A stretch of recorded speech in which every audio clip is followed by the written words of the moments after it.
the true Messiah will now rule the world from Jerusalem, with a rule which will be eternal, meaning there is nothing to replace it. This is the end of history. The Imam al-Mahdi will live for only 7 years, and then he'll die, said the Prophet Muhammad. I don't have this information, I'm giving you what the Prophet says.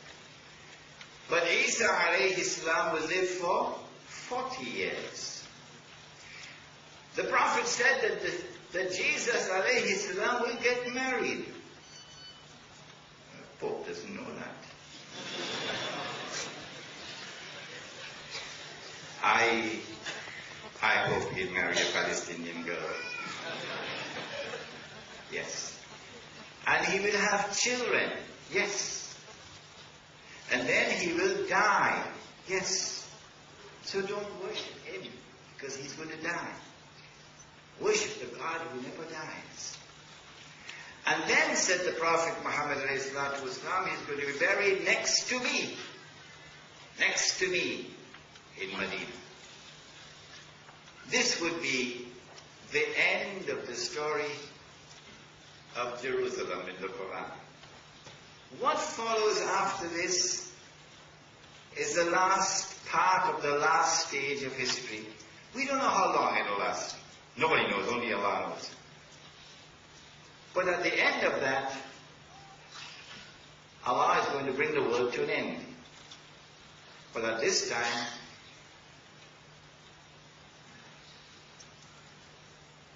make up your mind for this hadith now. Prepare yourself for it. There will be such a collapse of morals, sexual morals of the world, and you can see it coming now. That people will be committing sexual intercourse in public like donkeys. And the best man of that age will be one who would pass by and see two people having sex in public, and he would say to the man, "Can't you at least take her behind the wall?"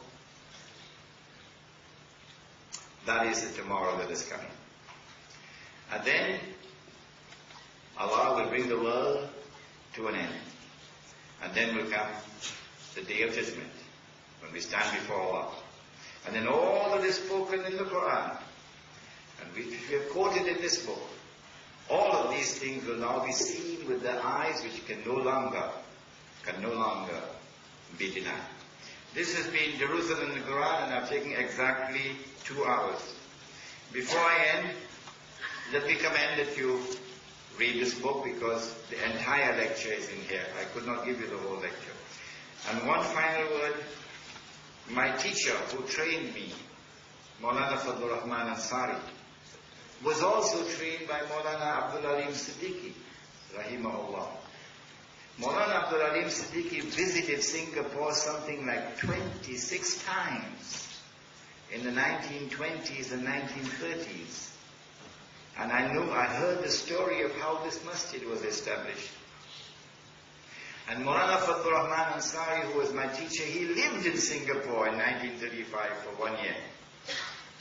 He wrote this book, which is now available outside, The Quranic Foundations and Structure of Muslim Society. If we are to establish Islam today, then this, I suggest to you, is the manual, the handbook, the guide we should follow, in order that the Quran may be the means through which we can establish Islam today. I hope and pray that you would support Masjid Abdul Alim Siddiqui in the effort to try to raise the funds needed to reconstruct the masjid. I will also put my hand in my pocket to give whatever I can, and I hope that you will also do the same. ربنا تقبل منا إنك أنت السميع العليم وتب علينا يا مولانا إنك أنت التواب الرحيم برحمتك يا أرحم الراحمين.